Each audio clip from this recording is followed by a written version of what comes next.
Right. So here's where we ended last time. So we saw that in composite Higgs models, the precision electroweak constraints require that the compositeness scale be larger than about 5 TeV. But on the other hand, the mass of the Higgs is only about 125 GeV. And so there's quite a bit of a hierarchy between the mass of the Higgs and the compositeness scale. And even in theories, yeah, and so we said one way to reduce to get the Higgs mass lighter than the compositeness scale is if the Higgs is a composite pseudo-Nambu-Goldstone boson. But even then, it's very difficult to get the Higgs as light as 100 GeV. Typically, you get a Higgs mass of a TeV rather than 100 GeV. And the reason for that is that a Goldstone boson is supposed to be derivatively coupled. But the Higgs has gauge couplings. It has a Yukawa couplings, particularly a very big top Yukawa coupling. And it also has self couplings, right? And all of those violate the shift symmetries that protect the mass of the Higgs, okay? That would protect the mass of the Goldstone. So let's see that, let's see how that works in practice. Let's consider a toy model in which an SU3 global symmetry is broken down to an SU2 subgroup. Okay? So there's going to be a Higgs, which is a doublet of SU2. Okay? And we'll gauge the unbroken SU2 subgroup so that it looks like the standard model a little bit. It's a toy model, but it captures some of the features we care about. So we parameterize the Goldstone bosons as pi A of X, where A runs over the 5 broken generators. And this object, which we'll call H hat, right, which it's made up of the Goldstone bosons pi, it transforms linearly under SU3, and we can use it to write down the low energy Lagrangian for the Goldstone bosons, right? And we'll define this combination summed over A as pi. Now, so there are 5 Goldstone bosons in pi, and this is how they decompose under SU2, right? So in this block is the SU2, right? And there is one field eta, one Goldstone eta, which is a singlet under SU2, and then you have H, which is a doublet under SU2. Okay? And so this H is the object that's has the, is like our Higgs. It's a doublet of SU2. Okay? So I'm going to ignore this eta, okay, and focus on this H, right? And let's see what happens. So what you do is, this is what pi looks like. And what you do is you expand out H hat in terms of the pi's. Just act with this exponential on this. And what you'll find is that H hat, the leading order terms that involve little h look like this. So there's a term, there's a doublet here and a singlet here at the bottom, right? Okay, and right. So now let's start writing invariants involving H hat. So there's only one invariant which has 2 derivatives, and that's this one. And if you expand it out, you get a normal looking kinetic term, but you also get this additional term, okay? That looks like this, right? So, and this theory, right, because this is some kind of derivative interaction. This theory is going to become strongly coupled at some scale, lambda, which is about a 4 pi f, right? So now let's write down the top Yukawa coupling.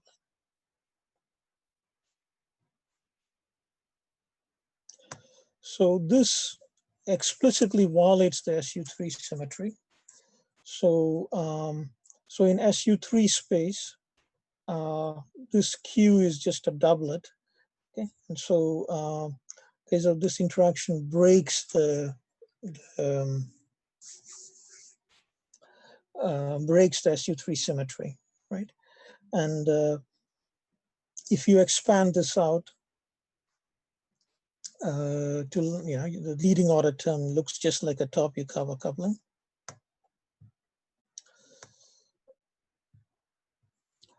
Quantum loops are going to generate a quadratically divergent term, which we expect will be cut off at the compositeness scale. And so draw the loop and you'll see that you get something that looks like this. And in fact, this is what you get. You get a quadratic divergence, right? It's cut off at the compositeness scale. And if you think back to what when we were setting up the hierarchy problem, this is exactly what we got for the quadratic divergence for the Higgs from the top loop. This is exactly the same expression we got. The only difference is that previously this lambda was just some cutoff, and now this lambda is the compositeness scale. Okay, and this is not a surprise. What this is telling you is that you have a Higgs, it has an order 1 top Yukawa coupling. That order 1 top Yukawa coupling is breaking the shift symmetries that protect the Higgs. And the fact that this explicit breaking of the shift symmetry is there means that there's going to be a quadratic divergence, right?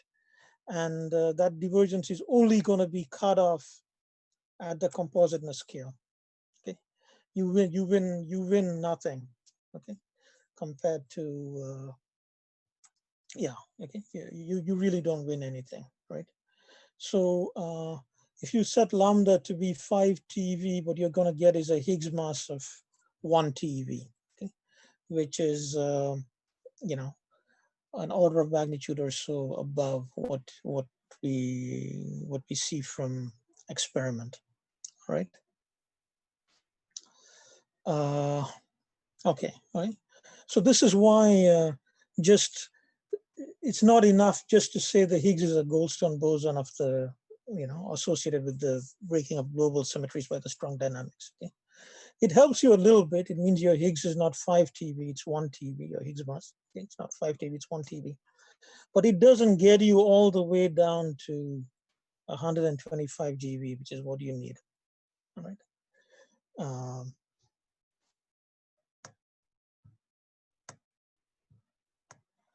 Yeah. So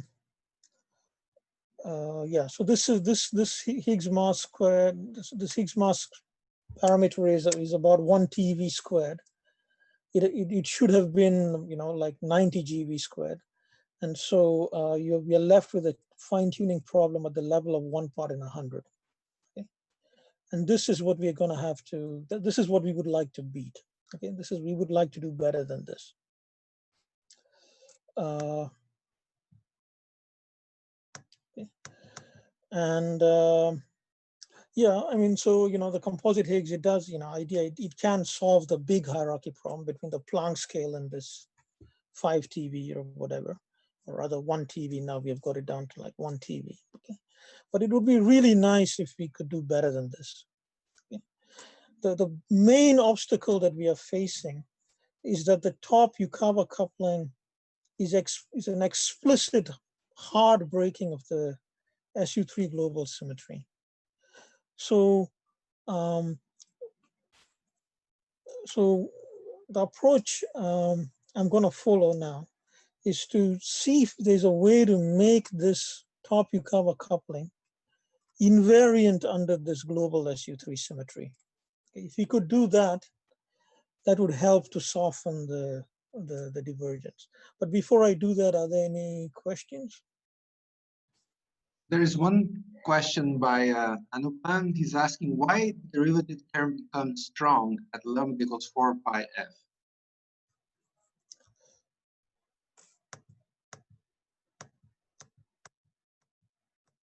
let's see if, yeah, here. Okay. So Anubhav is asking why this term becomes strong at 4 pi f. Well, so if you take this term and you calculate Higgs to Higgs scattering, HH to HH, okay. Um,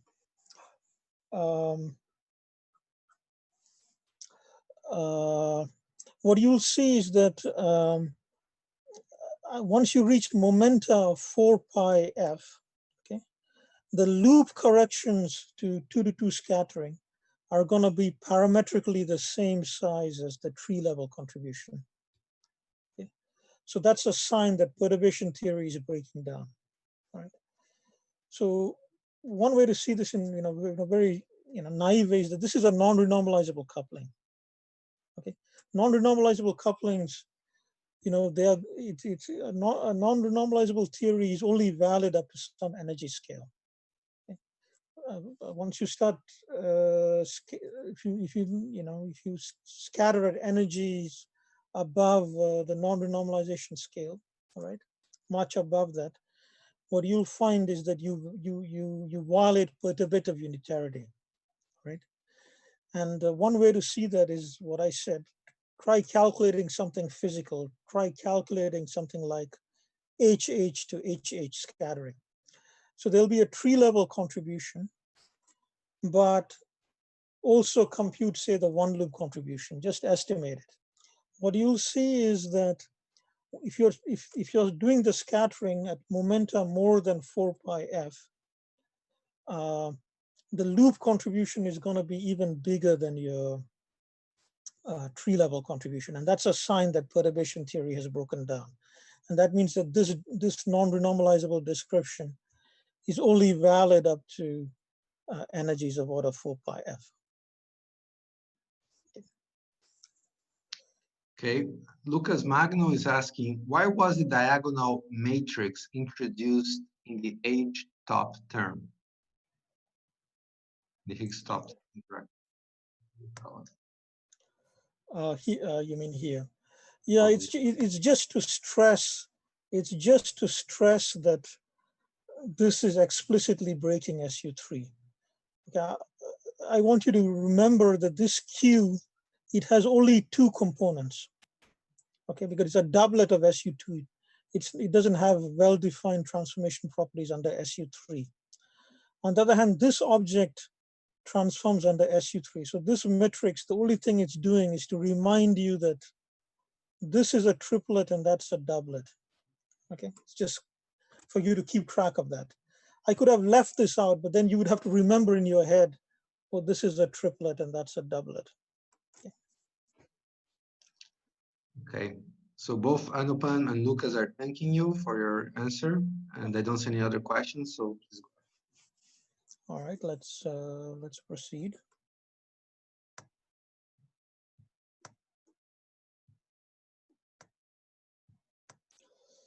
Okay, so as I was saying, the main obstacle we are facing is that the top Yukawa coupling is an explicit hard breaking of the SU3 global symmetry. So let's try and if we can make this coupling invariant under the global SU3. So let's try promoting the quark field Q from a doublet of SU2, from a fundamental of SU2, a doublet of SU2 to a fundamental of SU3. Okay. So we are going to introduce a fundamental of SU3 that we call psi, and psi is defined as in this way. It contains the doublet. It contains the doublet that a Q that is our left-handed top. But now there's an additional state here, which is an SU2 singlet, right? And together with Q, they form a triplet under SU3. And so psi now contains a new quark, which we are calling T, which is not there in the standard model, right? So this is a new particle. So let's write an SU3 invariant top Yukawa coupling. So let's write a top Yukawa coupling like this. Okay? And now this is really invariant under the full SU3 because this is a triplet of SU3 and this is a triplet of SU3. Okay? TC is a singlet of SU3. So you write it and this is what you get. You get a mass term for capital T together with TC, and you get a Yukawa coupling that looks like this. But now, TC, which is our right-handed top, the right-handed top of the standard model, has gotten a big mass, lambda TF, with capital T. Okay, so that means this TC, our right-handed top, is not there anymore in the low energy theory, right? And so this Yukawa coupling effectively doesn't exist because this state TC is not light anymore. Okay, and so so there is no top Yukawa coupling at all in the low energy theory. Okay, and so this is what the internet would call epic fail, right? We have solved the quadratic divergence of the top Yukawa coupling by removing the top Yukawa coupling, right? So, all right. So once again, no luck. Okay, and of course, you know, this was a kind of a dumb idea anyway because if we make once you make this coupling fully SU3 invariant, then as far as this coupling knows, the H is an exact Goldstone boson. It has to be derivatively coupled. And so you could never get a top Yukawa coupling from that, never, because the top Yukawa is just not a derivative coupling. So there's no way it could ever have worked. We didn't have to do all this algebra to see that. Okay, it was just not a good idea to begin with. All right. Okay, so now I'm going to show you an idea that works. All right. Before I do that, let me stop and ask if there are any questions. Yeah, I don't see any questions. So let's give a couple of 30 seconds or so. See if people want to. You can also raise your hand. Want to ask questions?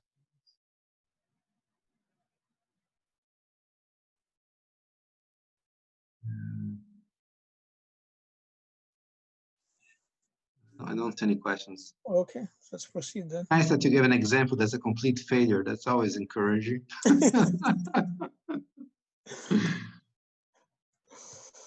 All right. But the reason to show that was not because it's an epic failure. It's because there's a simple modification of this idea which actually solves the problem. So here's the solution. All right. Break SU3 to SU2 not once but twice. Okay. So we already had a Goldstone field H, but now we have two sets of Goldstone fields. Okay, we have a set pi1 and we have a set pi2, right? And to make life easy, I'm going to take F1 is equal to F2 is equal to F. You don't actually have to do that. It just makes the algebra a lot easier. Right? So this H1 breaks SU3 to SU2 at with a vev F1, and this H2 breaks SU3 to SU2 at a scale F2. And associated with H1, you have a set of Goldstone bosons pi1, and associated with this breaking, you have a set of Goldstone bosons pi2. Okay? And it's just for simplicity, I'm going to take F1 is equal to F2 is equal to F. Okay?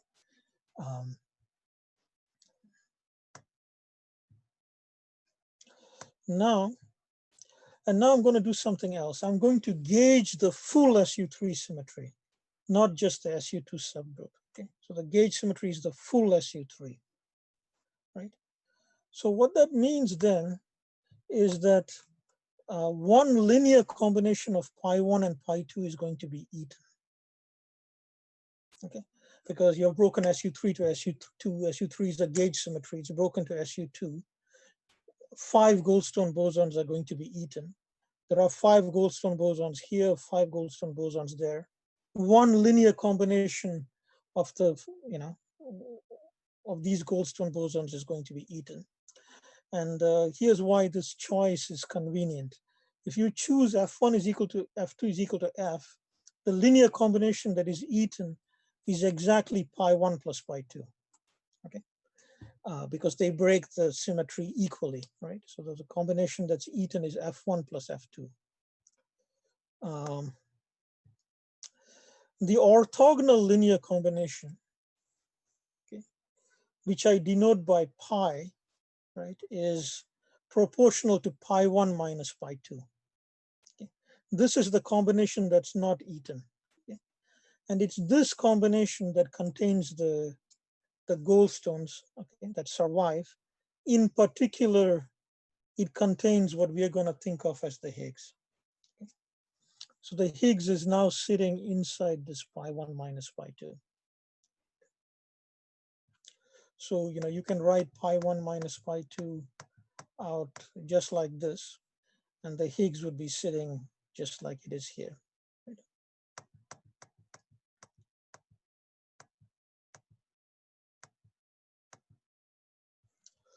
Okay. All right. So, we also add to the theory an extra particle with the quantum numbers of TC, an extra particle with the quantum numbers of the right-handed top. So we have, instead of just one TC, we have T1C and T2C. Okay, both of them have the same quantum numbers, the quantum numbers of the right-handed top. And we are also keeping this extra fermion T. Remember, when we extended Q from a doublet of SU2 to a fundamental of SU3, we added this capital T. Okay, so now this thing is a triplet of SU3. We added this capital T. We are going to keep this guy. Okay, we're going to keep this capital T. Right. Now, all right, so let's go. So in unitary gauge, H1 looks like this and H2 looks like that.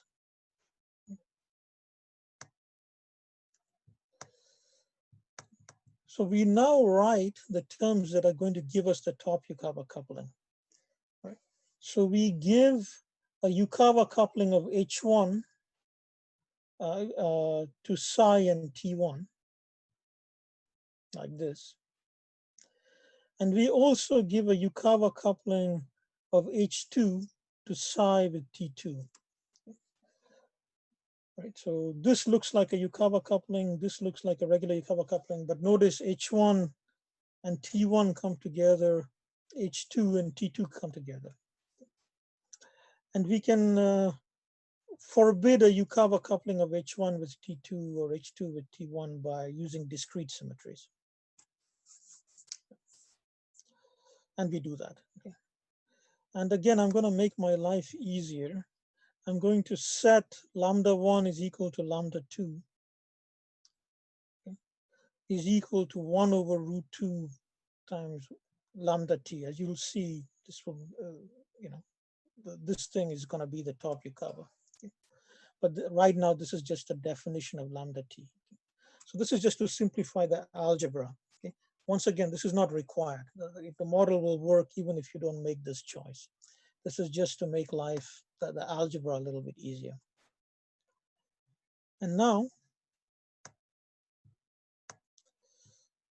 let's expand out these Yukawa couplings. Let's expand them out in terms of the Goldstones. Okay, expand H1 out in terms of the Goldstones, expand H2 out in terms of the Goldstones. Okay, and now it's a little bit more complicated than what we had before, okay, because let's go back a little bit.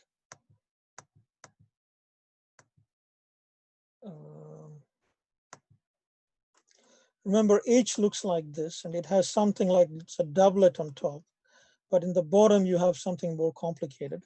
Okay? And previously, when we wrote down the top Yukawa, it was only this thing that was showing up, this IH. For example, when we wrote this top Yukawa, it was that IH. Okay? This thing was 0, so this additional piece never actually showed up, right? And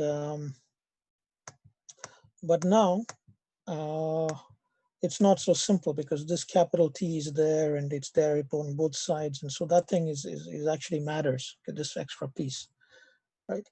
So expand this out, okay, and you get several terms, and let's discuss them one by one.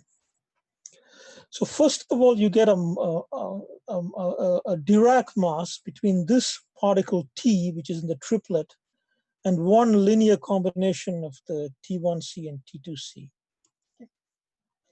So what this term does is it gives mass to this linear combination. Then you get a Yukawa coupling of the Higgs to Q and the orthogonal linear combination.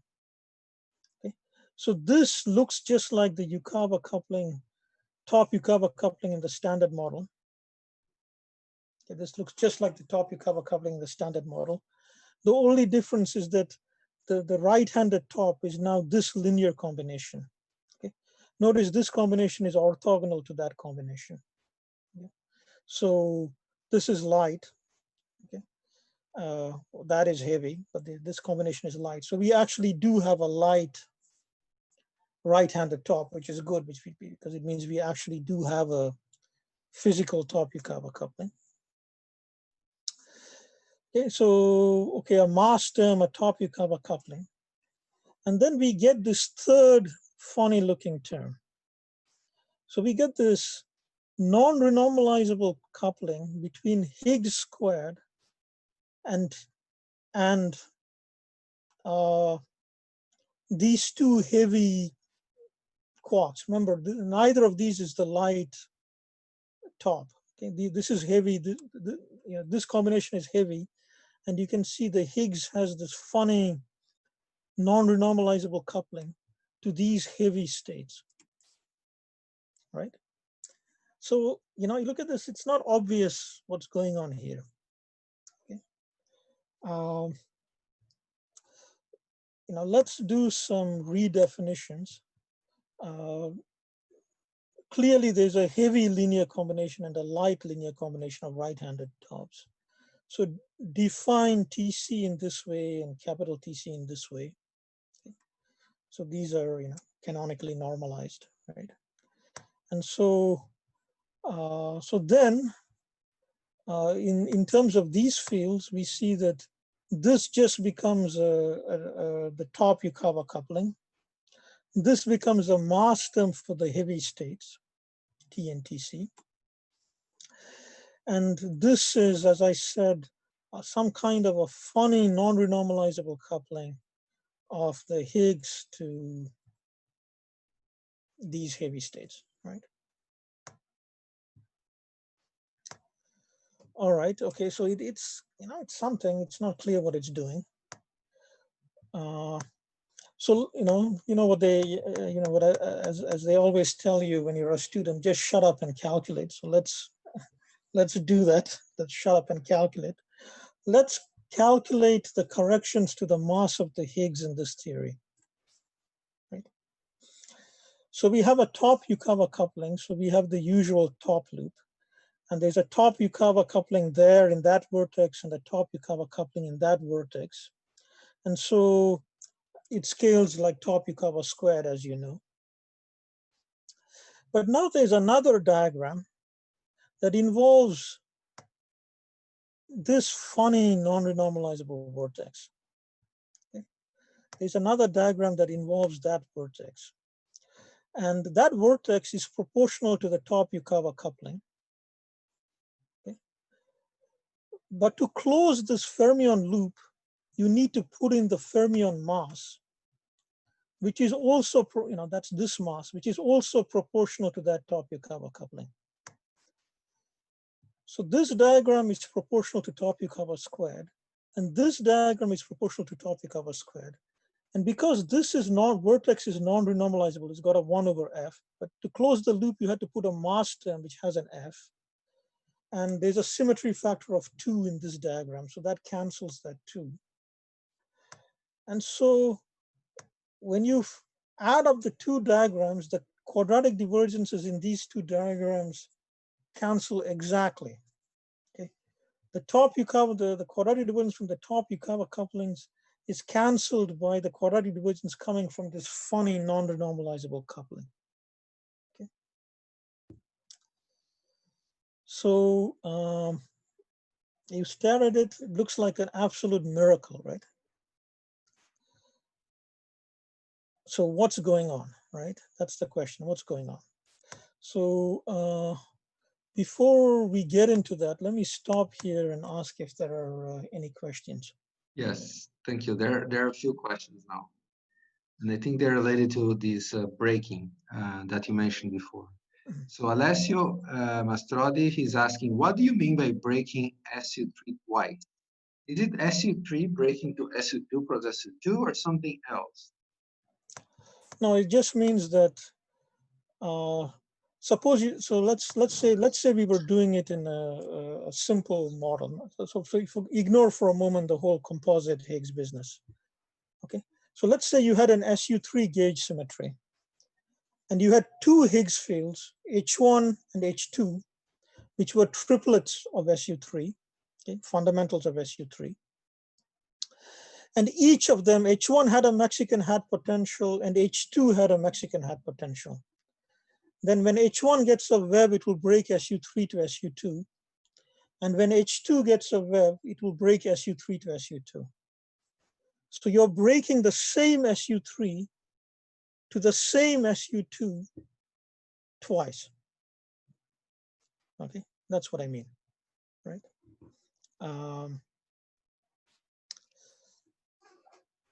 Okay. So yeah, but a bit confusing because it seems that are you violating Goldstone's theorem in the sense that you have more Goldstone bosons than what you should? Because Goldstone bosons should be just 5 anyways. That's the point is that they are pseudo Goldstones, because the gauge symmetry doesn't allow you to actually rotate H1 and H2 independently because you have a gauge symmetry. So the Goldstones are not going to be exact Goldstones. The guys which were the exact Goldstones have been eaten. Okay, so the 5 guys which are left are not exact Goldstones. They're they carry gauge interactions, and so they are pseudo Goldstones. Another question about this issue by Alexander Cáceres, and he's asking, when you break twice SU3, are you referring in some way that you're changing the direction of breaking? No, I'm assuming that the breaking is aligned. So you have one SU3, and the Higgs webs of H1 and H2 are pointing in exactly the same direction. So I'm assuming they're aligned. So you can see when H1 break, so H1 looks like this, and H2 looks like this. So I'm assuming that that these are aligned. Okay, so this F is sitting in the same place as that F. If this F was sitting here or here, then you would be breaking to different SU2s. Okay. Now I have to tell you one thing. Okay. Before, yeah, this is pi 1 and pi 2 or just pi really? Pardon? Should this be pi 1 and pi 2 in the exponent? Oh, that's because remember you're using pi 1 equals pi 2. Yeah. So remember, pi 1 is equal to pi 1 combination of pi 1 and pi 2. Actually, this is maybe I should have said it here. Yeah, this is probably a better place. So here's F1, here's F2, right? F1, F2. And remember, F1 and F2 are sitting in the same place in this column matrix. If F2 was sitting there, for example, then I would be breaking along different directions. Okay? Now, I should mention something which is important. When pi gets a wave, and the pi's will get waves because the Higgs is sitting there, right? And the Higgs will get a wave. This is the wave, you know, and then you expand it out, you'll see that the wave is actually spread out a little bit. Okay, a little bit of the wave will be sitting here now, but it's still going to be aligned because once you're in unitary gauge, this is the same pi. So I've removed out the combination which is eaten. You know, pi 1 plus I pi 2 was eaten. I've removed that. And then pi 1 minus pi 2, which I'm calling pi, survives. And I've removed the pi 1 plus pi 2 and just left the thing that survives. And these are aligned. And so even if pi gets a wave, it's going to be aligned. Francesca is asking why you do not mix the Yukawa, Higgs, and top quarks with different indices 1 and 2. Why I wrote it like this, why I imposed, the question is why, I guess, why I imposed this discrete symmetry, right? Because if I didn't impose this discrete symmetry, I could write H1 dagger T2, okay? As you will see, there is an excellent reason not to do that, okay? Which is that this mechanism wouldn't work, okay? Once we understand the reason why this mechanism works, then you'll see that you can't do that. Okay? You can't do that. Okay. So Anupa is asking, we are using unitary gauge, given that Goldstone bosons are not physical fields. Then why we are talking about Goldstone bosons? Now the unitary gauge is, remember, when you broke, so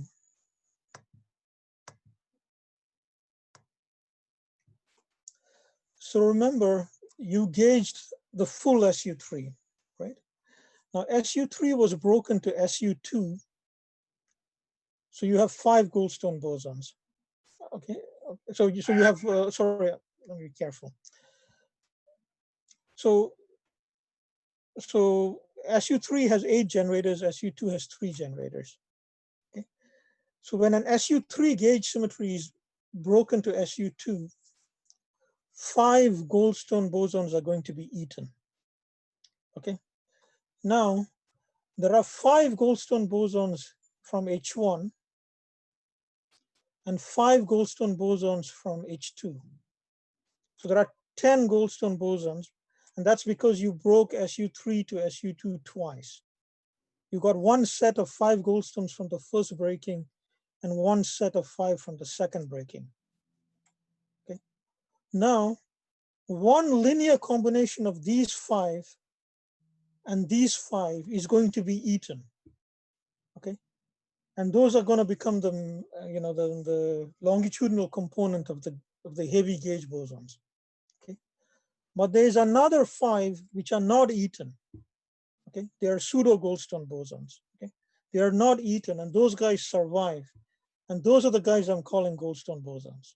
Okay, they're really pseudo Nambu Goldstone bosons. Okay, they're not exact Goldstones.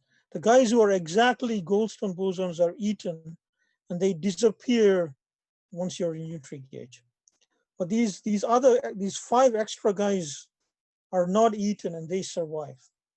Right. Okay. So I don't see any other questions. So Francesca, Alexander, and Alessio, thank you, and let's continue then. Also, Anupa is thanking. Sorry. All right, so it looks like a miracle, right? So what's going on? So now what I want to explain is that this cancellation is a consequence of what's called collective symmetry breaking, right? So go back to the basis of H1 hat and H2 hat. Okay? And now in that basis, the quadratic divergences are coming from these 2 diagrams. Okay? So in the H1 hat, H2 hat basis, the interactions just look like ordinary top Yukawa interactions. This looks like a regular top Yukawa. This looks like a regular top Yukawa. And so in that basis, the diagrams that generate quadratic divergences look like this and like this. But now, this is going to give you a quadratic divergence, which is going to give you a mod h1 squared. And this gives you a quadratic divergence, which is mod h2 squared. But mod h1 squared, hold on, mod h1 squared. Let's see, go up a bit further. But mod h1 squared is independent of pi. Okay, h1 dagger h1 is going to be independent of pi. And similarly, h2 dagger h2 is independent of pi, right? And so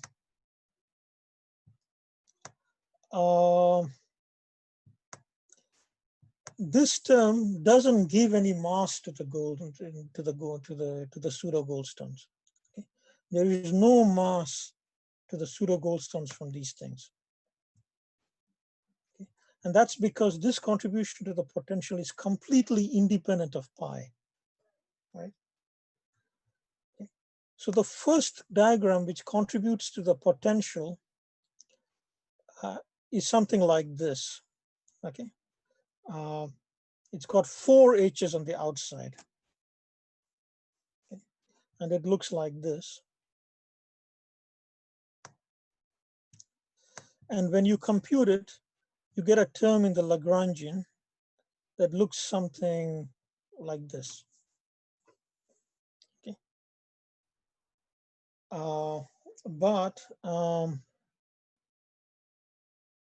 okay, so you get a term in the Lagrangian that looks like this. But this term is only log divergent. It's not quadratically divergent. It's only log divergent, right? And because it's got 4 H's on the outside, so that it can at most be log divergent. And you do get a non-vanishing contribution to the to the mass of the pseudo goldstones, but it's suppressed. Okay. So this is what you get, and if you replace capital lambda, is the compositeness scale is 4 pi f. So you replace the f here with the compositeness scale over 4 pi. Okay. This is what you get for the mass of the Goldstone boson. Okay. So I claim the difference between what you were getting before we did any of these, before we started, like what we got before was we got lambda t squared over 16 pi squared times lambda squared. What we are winning is this factor of 2. Okay, this is what we are winning.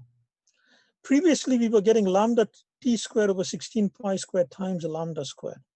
Now we are getting lambda t squared over 16 pi squared whole squared. Okay, so we are winning by a factor of 100. And that gets us from 1 TeV squared for the mass of the Higgs to 100 GeV squared for the mass of the Higgs. Okay?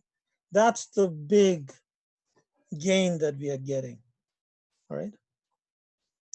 So this factor of lambda t squared over 16 pi squared, this extra factor of lambda t squared over 16 pi squared, is what this collective symmetry breaking mechanism is buying for us, right?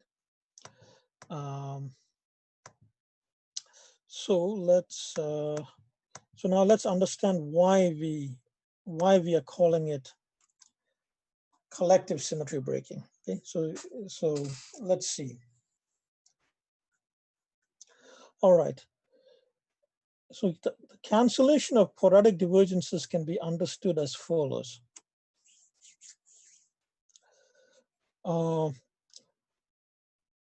If lambda 1 was 0, the theory has an SU3 cross SU3 symmetry that is exact except for the gauge interactions.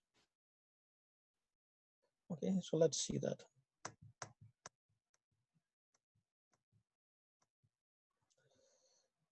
All right. So let's say lambda1 was 0. Okay.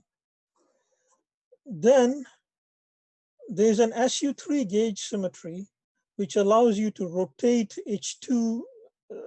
So there's an SU3 symmetry which allows you to rotate H2 and psi. Okay. And because lambda1 is 0, you can rotate H1 independent of H2. Okay. If you said if lambda1 and lambda2 are non-zero, if you rotate H1, because this is the same psi that's here and here, this psi is that psi. So if lambda1 and lambda2 are both non-zero, when you rotate H1 under SU3, you have to rotate psi. And because you're rotating psi, you have to rotate H2. Okay. When lambda1 and lambda2 are both non-zero, you have to rotate H1, psi, and H2 together. Okay. Otherwise, it's not a symmetry. But if lambda1 is 0, you can rotate H1 independently of H2 and psi. You still have to rotate H2 and psi together, but now if lambda1 is 0, you can rotate H1 independently. Okay. Similarly, if lambda2 was 0,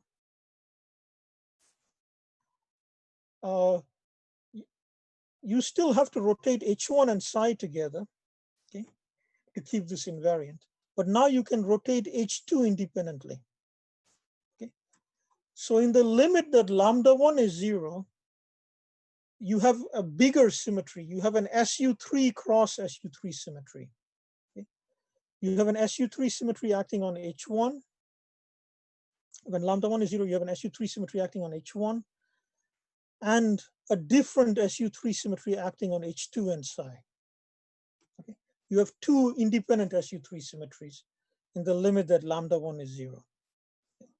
Similarly, in the limit that lambda2 is 0, you again have two independent SU3 symmetries. You have an SU3 symmetry acting on H1 and psi, and you have an independent SU3 symmetry acting on H2. Okay. So in the limit that either lambda1 is 0 or lambda2 is 0, you have two independent SU3 symmetries, right? So how does that help? So let's say if lambda1 was 0, the theory has an SU3 cross SU3 symmetry that is exact except for the gauge interactions. Let's ignore the gauge interactions for now because there is no gauge interactions in these diagrams. Okay? So let's just ignore them for now. So if lambda1 was 0, the theory has an SU3 cross SU3 symmetry that's exact except for the gauge interactions. Now, when H1 and H2 get a waves, this SU3 cross SU3 symmetry is broken to SU2 cross SU2. Okay, so we get two sets of goldstones. One set of five goldstones is eaten, but the other set is exactly massless. Okay, because you have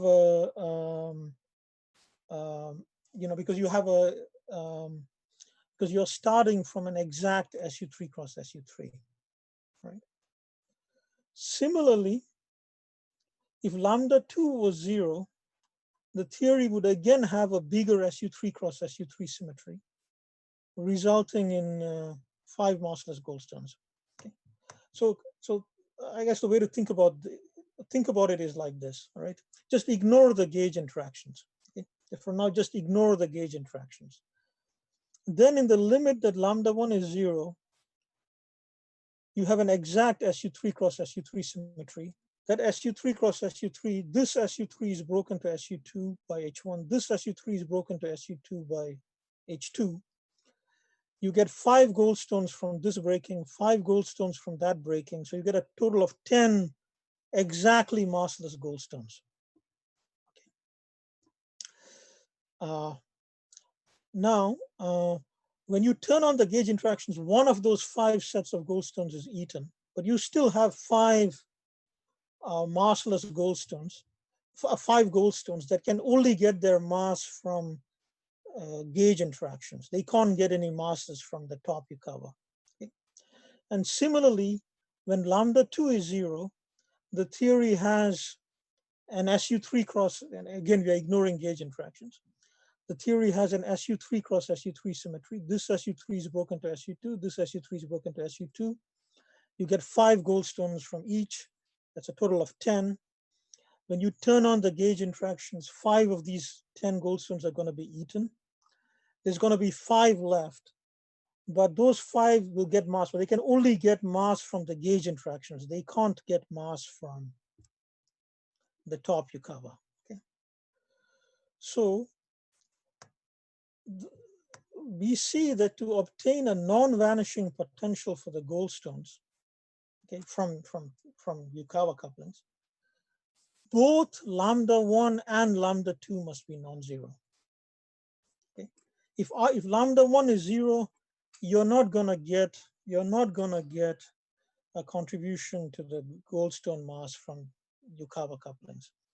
If lambda 2 is 0, you're not going to get a contribution to the goldstone mass from Yukawa couplings.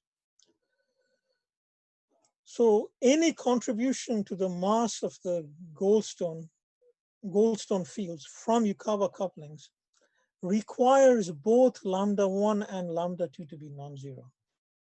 Okay? But the point is that this diagram only involves lambda 1. Okay? This diagram only involves lambda 2. Okay? And these are the only quadratically divergent diagrams. The first diagram, which involves both lambda 1 and lambda 2, is this diagram, because this is lambda 1, this is lambda 1, this is lambda 2, this is lambda 2. So this is the first diagram which involves lambda 1 and lambda 2. So this is the first diagram that can give a mass to the pseudo goldstones from Yukawa couplings. But this diagram is log divergent. Okay, there is no one loop diagram that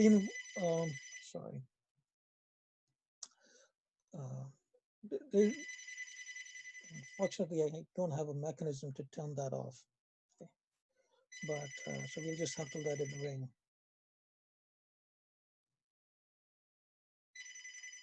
Or you can take it off the hook or something. Huh? That's a very stubborn beast. Okay, all right. Okay.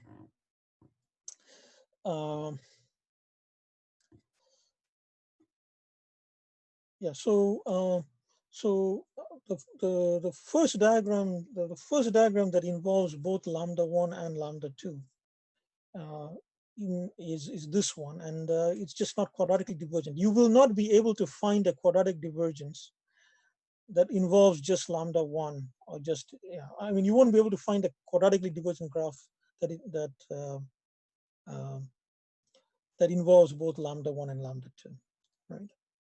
And that's why this is guaranteed to work, okay? And now here's the answer to that question that was asked earlier. Why didn't I write something like H1T2, okay? Then you would have been able to then I think you would have been able to find a one loop diagram that that involves, you won't have this collective symmetry breaking argument. Okay? So yeah, I don't think these general couplings are allowed.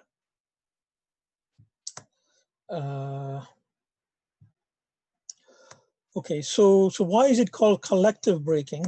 Okay.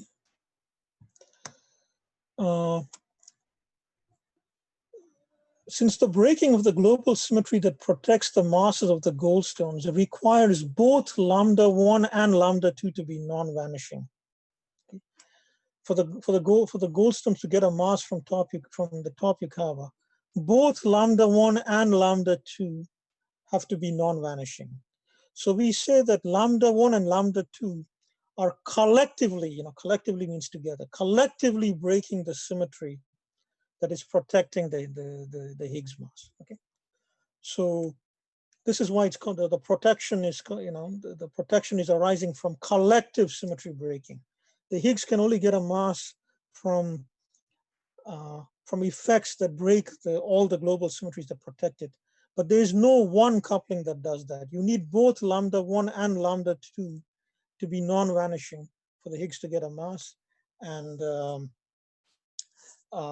there's no one loop diagram that contributes to the Higgs mass, quadratically divergent contribution to the Higgs mass that involves both λ1 and λ2. Okay?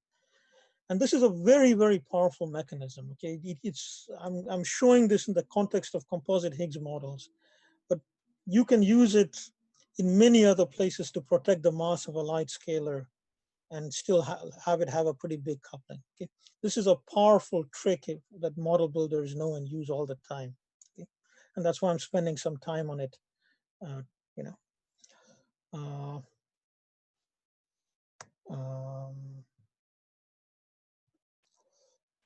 right, let's see.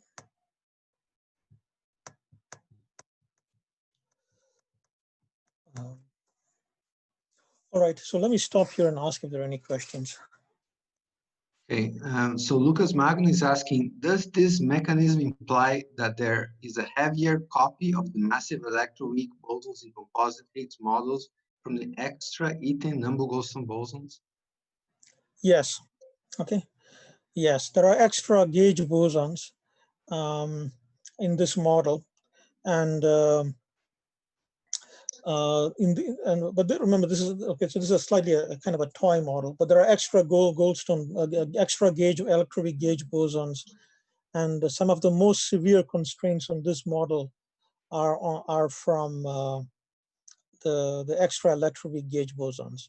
Now, one thing I'm not showing you is that those extra electroweak gauge bosons, they actually cancel the quadratic divergences from the SU2 gauge interactions as well. So I've shown you that the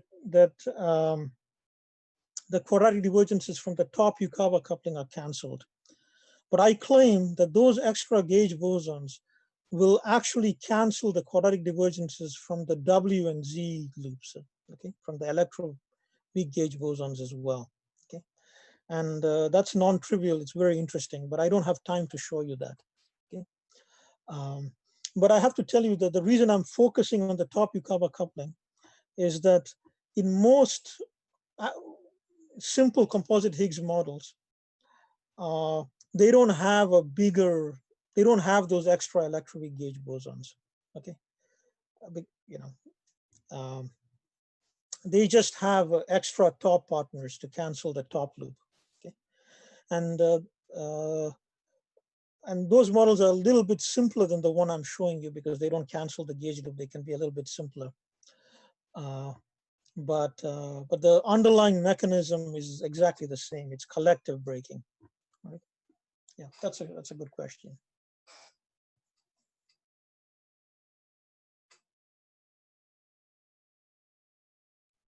Okay, so Lucas is saying that makes sense. Thanks you. So yeah, I don't see any further questions. But in realistic models, wouldn't you also require the cancellation of the quadratic divergences from the gauge contributions as well? Best of all worlds, But you see, the thing is that in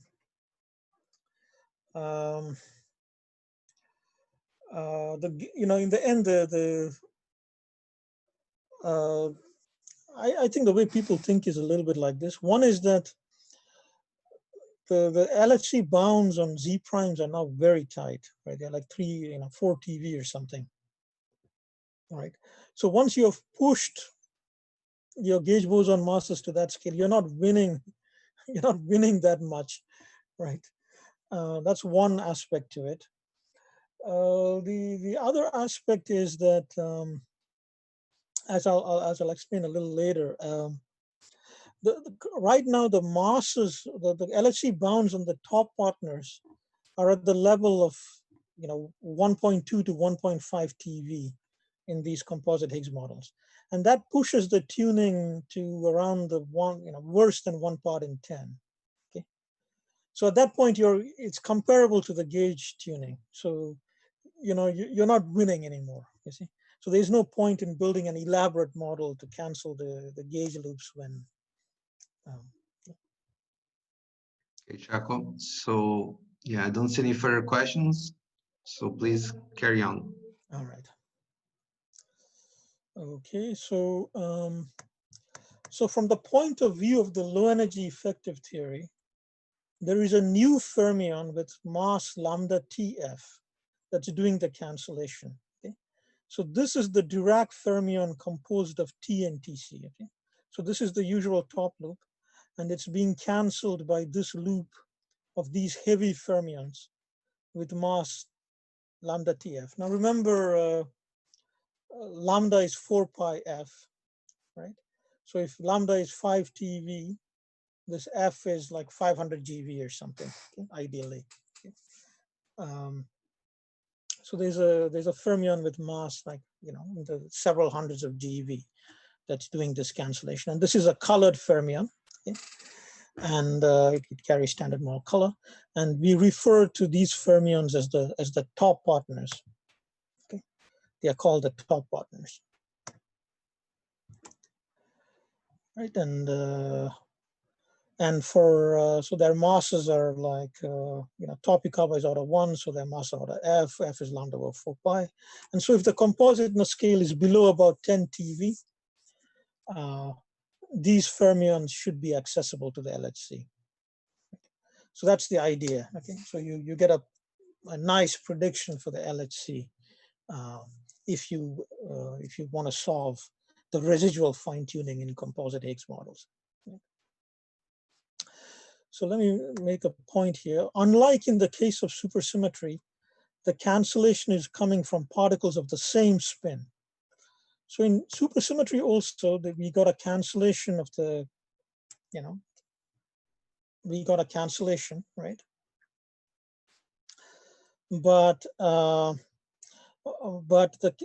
cancellation was coming from the supersymmetric partners of the top, which were scalar particles. Okay?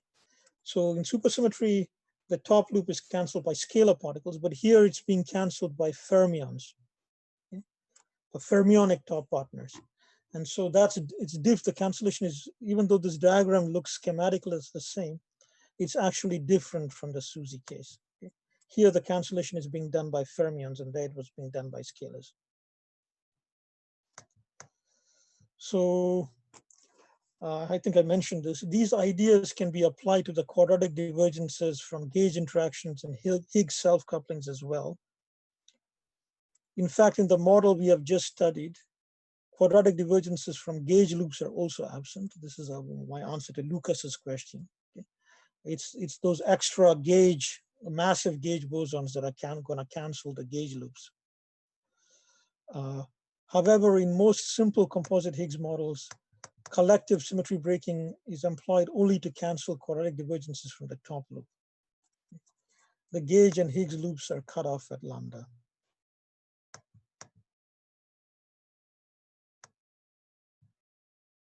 All right. Okay, so now let's say a few things. So in general, a composite Higgs model is expected to include vector resonances with masses of order the compositeness scale. So just like in QCD, you have the rho, for example, which is a 770 MeV vector resonance. Okay? In general, any strongly coupled theory is going to have vector resonances, okay, with masses of order the compositeness scale. Since the fermions of the standard model are now partially composite, that's how we gave them a mass by making them partially composite, they couple to these vector resonances. Okay? Then the exchange of these vector resonances can lead to large flavor changing neutral currents. Okay. So the fermions of the standard model are now partially composite.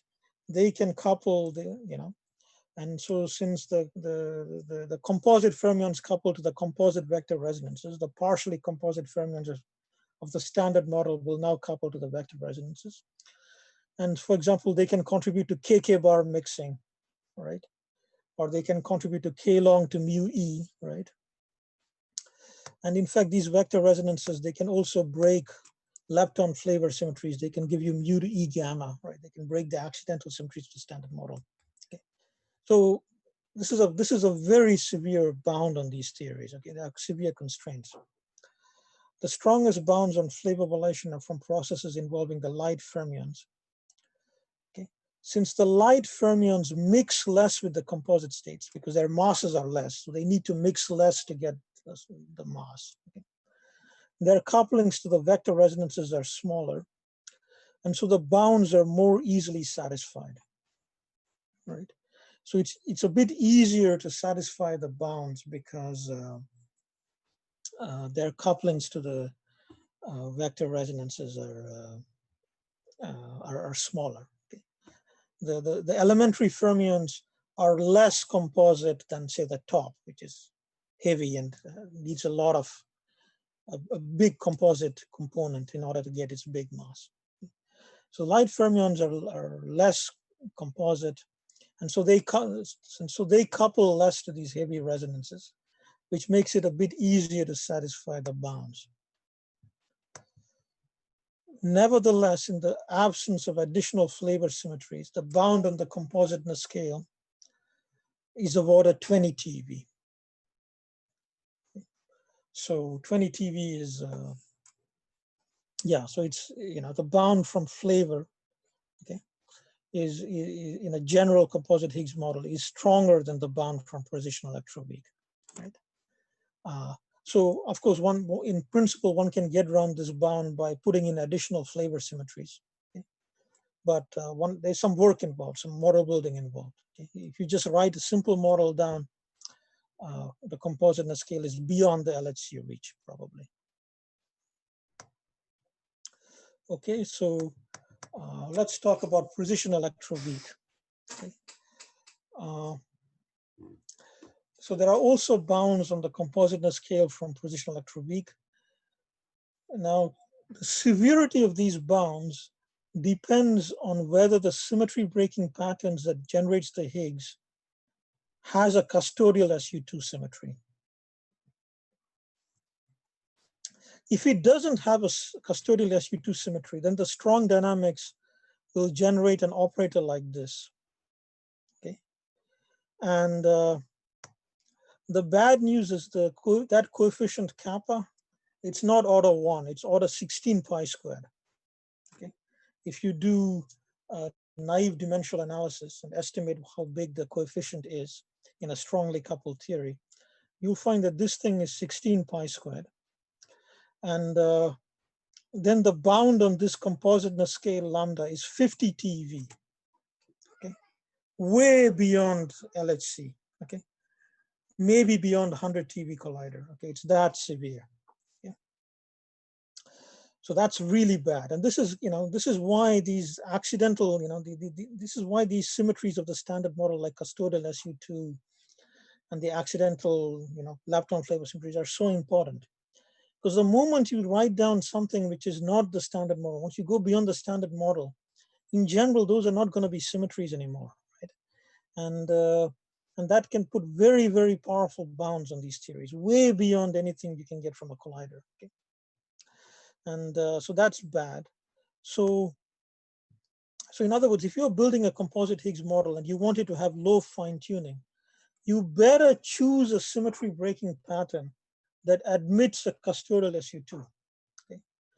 Now, even if you have a custodial SU2 symmetry in the strong dynamics, this operator is still going to be generated. Okay? And that's because the top Yukawa coupling is order 1, and it breaks custodial SU2. So Yukawa coupling, I told you the Yukawa couplings in the standard model break custodial SU2. Top Yukawa is order 1.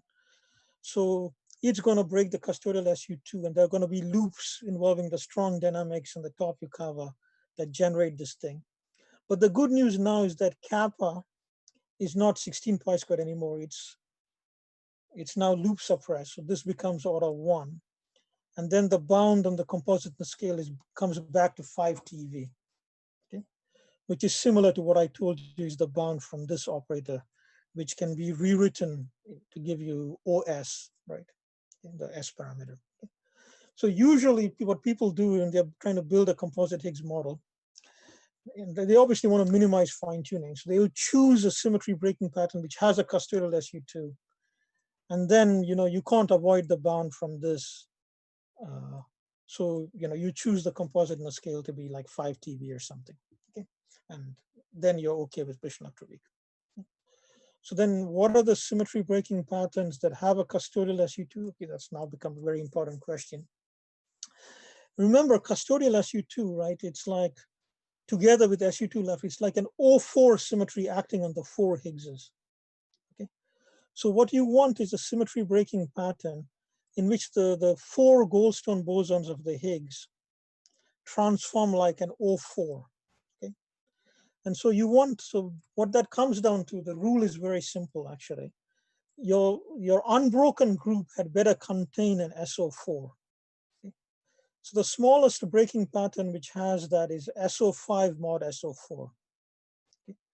From this you get 4 Goldstone bosons that transform as a fundamental of SO4, okay, which is exactly what the Higgs does under SU2 left cross SU2 right. Okay. Similarly, SO6 mod SO5, because this will have 5 Goldstones that transform under as a 5 of SO5, and SO5 contains SO4. So it will have 4 Goldstones that transform as a 4 of SO4. And you could like do SO8 mod SO7, right? Or SO7 mod SO6, right?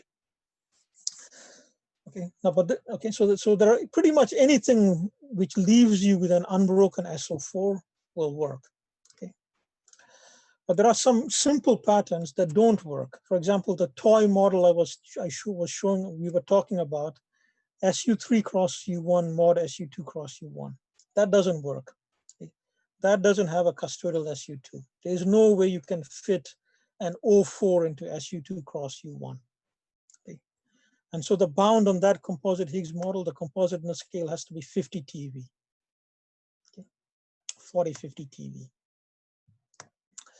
TeV. Similarly, SU4 cross U1 mod SU3 cross U1. Okay. Very simple breaking pattern, but you can't squeeze an O4 into that. Okay. No custodial SU2. Okay. Okay, so this is a severe constraint. So you got to choose your symmetry breaking pattern carefully, right? Because positional electroweak has real teeth. Okay, God, you can't ignore it. All right, let's keep going. So most simple composite Higgs models today are severely constrained by LHC data, okay, and are consequently tuned at the few percent level, okay. And this is because the LHC bounds on the top partners constrain their masses to lie above a TeV. Okay. So in the simplest models, the bound is around 1.5 TeV, okay, today. While the quadratically divergent contributions to the Higgs mass are cut off at the top partner mass, just like in the SUSY case, they are usually only softened to a log divergence. And so the radiative contribution to the Higgs mass is something like the quadratic divergence now cut off at the top mass, but now with this log. Okay. And in the SUSY case, this was 3/8 pi squared, just like, just because of.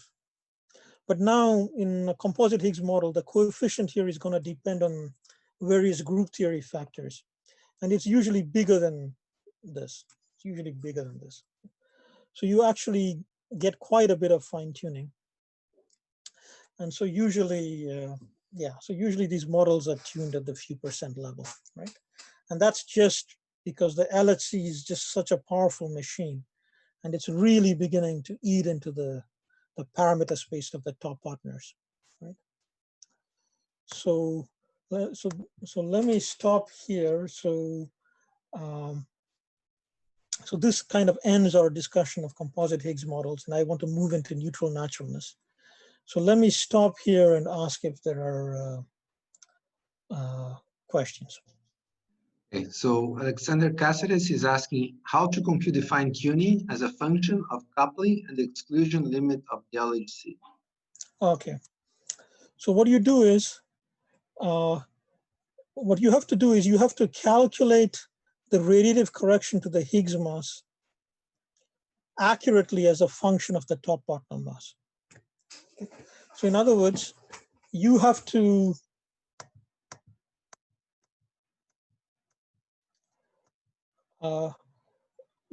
calculate this loop.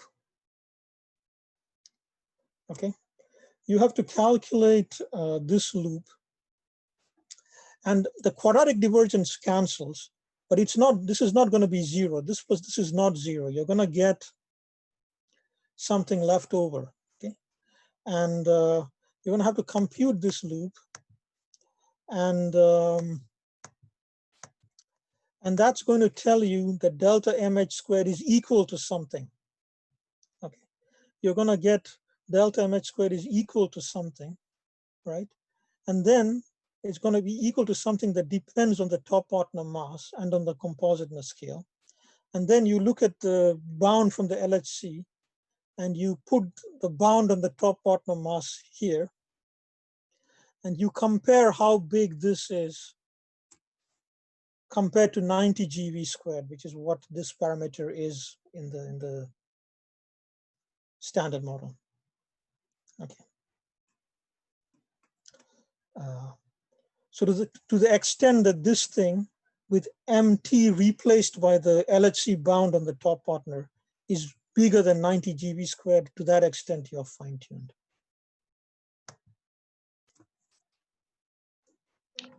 Okay. Any other questions? I don't see any questions, so you can proceed, Chacko. All right. Okay, so now I want to talk about neutral naturalness. So we saw that the biggest quantum correction to the Higgs mass in the standard model is from the top loop. So what we expect is that the particles that cancel the top loop, which I'm going to generally call the top partners, to be light, okay, with masses well below a TeV. Okay. You really want to remove the fine tuning.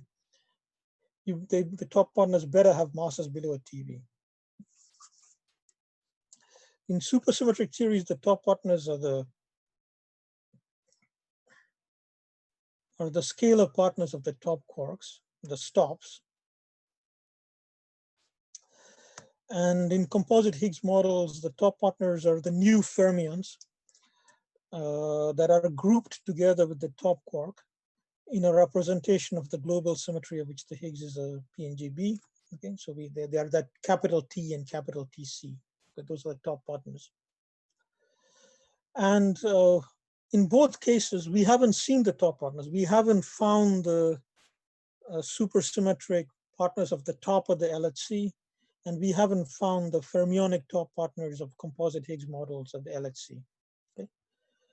And the non-discovery of the top partners of the LHC has led to these theories being fine-tuned. Okay? And the fine-tuning is pretty severe.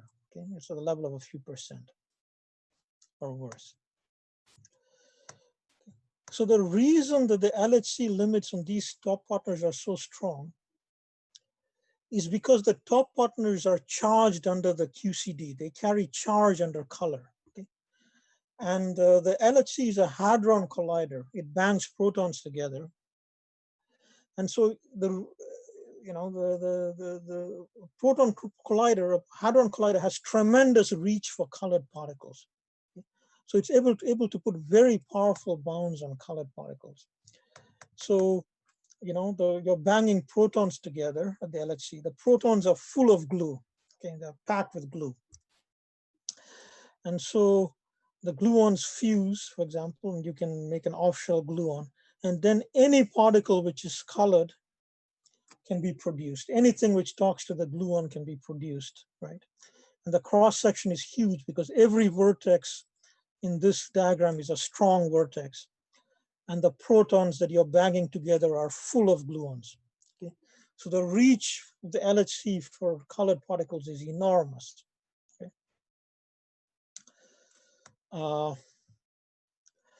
So it's not surprising that the bounds on these particles are so strong, right? The bound on the stop is more than 800 GeV. And you got to remember the stop has to be pair produced. It's a scalar that has to be pair produced because of R parity, right? In spite of the fact that you have to produce 2 stops, the bound is still more than 800 GeV, right? In the case of fermionic top partners, depends a little bit on the model, but in the simple models, they can be singly produced. You can produce 1 top partner and 1 top. Okay? And that's why the bounds are usually stronger. Okay? The bounds are usually stronger because you don't have to pair produce these heavy particles. You can produce 1 heavy guy and 1 top. Okay? So, but yeah, but the bounds are tremendous. And so then let's ask the question, why are the top partners charged under color? And the reason that they are charged under color is that the top partners have to be related to the top quark via symmetry. Okay? Otherwise, the cancellation kind of doesn't happen, right? Remember that when we were talking about the collective symmetry breaking, let's go back for a minute. Remember when we were talking about the collective symmetry breaking,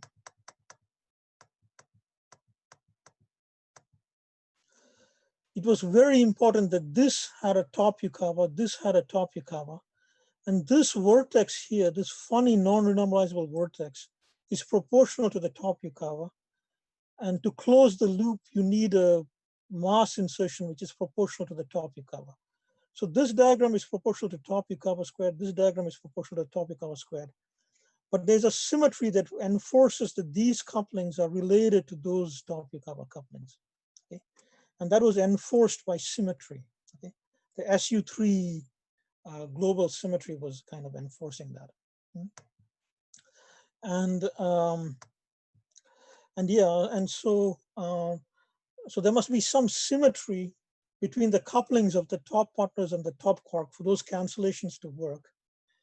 And since the top quark is colored, you expect the top partners to be colored because they are related by some kind of a symmetry. But now I'm going to make a claim.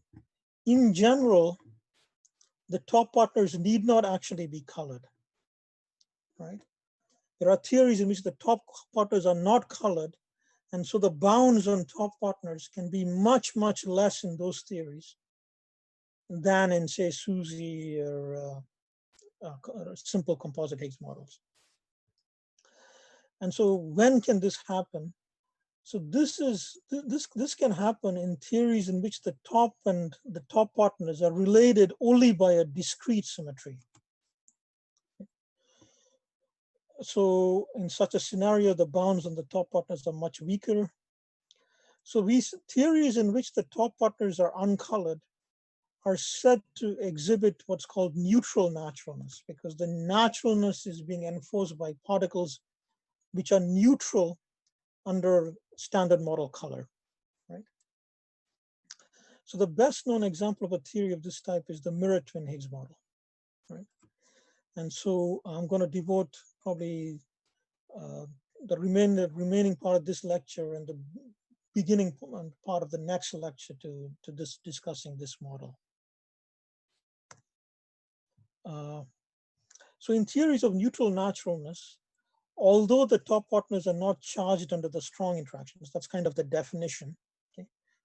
The model of neutral naturalness is one in which the top partners are not charged under the standard model color group. So even though the top partners are not charged under the strong interactions, in some models, they are charged under the weakened electromagnetic interactions. So this last line here, the top partners can be either scalars or fermions, and that's a model dependent question. In some models, the top partners can be scalars. In some models, they are fermions, and it's a model dependent question. The only thing that they have in common is that the top partners are not charged in the standard model color. All right, so let me do this one last thing. And so let us explore the conditions for neutral naturalness a little further. What are the conditions for neutral naturalness to arise, right? So consider a supersymmetric rotation. Okay? So when you rotate in supersymmetry, let's say you're taking a quark and you take it, so let's say the quarks come in 3 colors, red, blue, and green. So let's say this is a red quark. When you do a supersymmetric rotation, a red quark is rotated into a squark, and that squark is also red. Okay, a red quark is rotated into a red squark.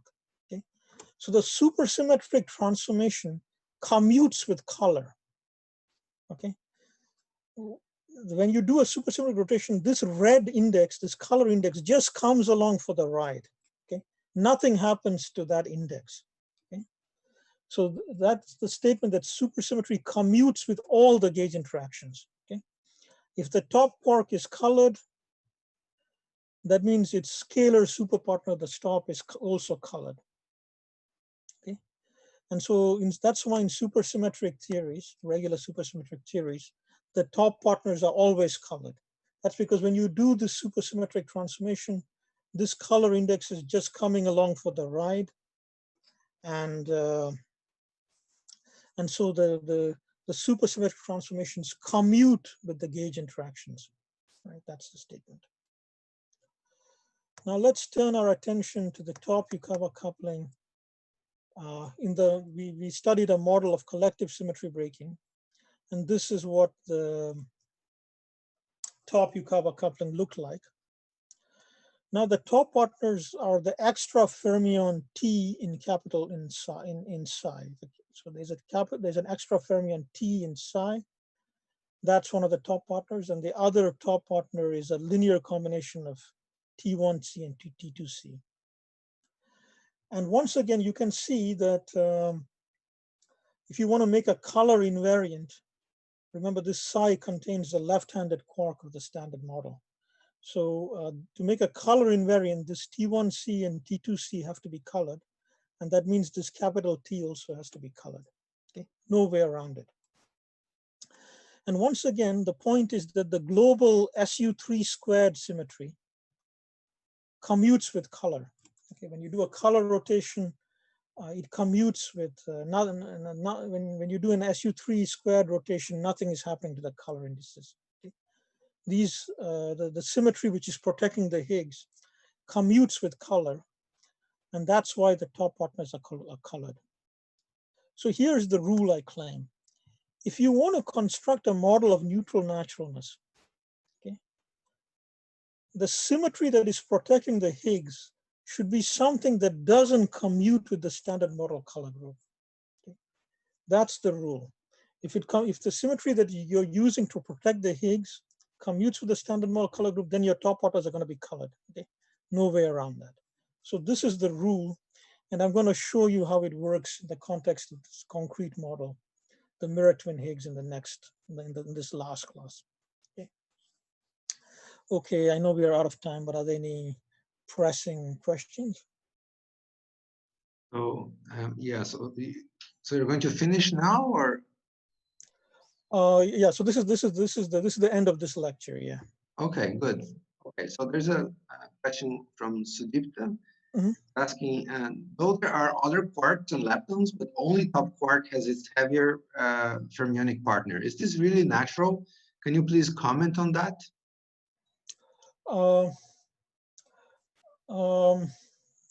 That's kind of a model dependent question. Like usually what'll happen is you don't need those extra fermions to be light. Okay? You don't need those top partners to be. You don't need those extra partners to be light, and so they usually have masses of what are the compositeness scale or something. Yeah, so in other words, usually in a composite Higgs model, the other quarks also have partners.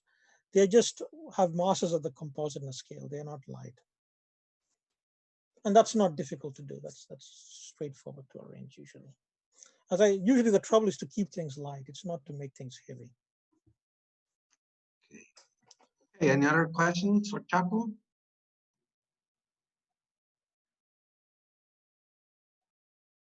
You can also raise your hands if you want.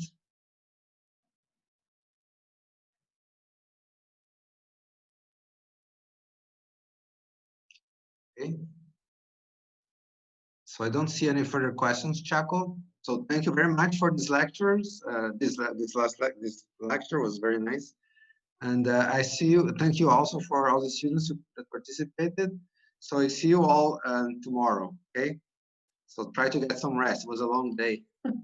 Thank you, Chacko. Bye bye. See you tomorrow.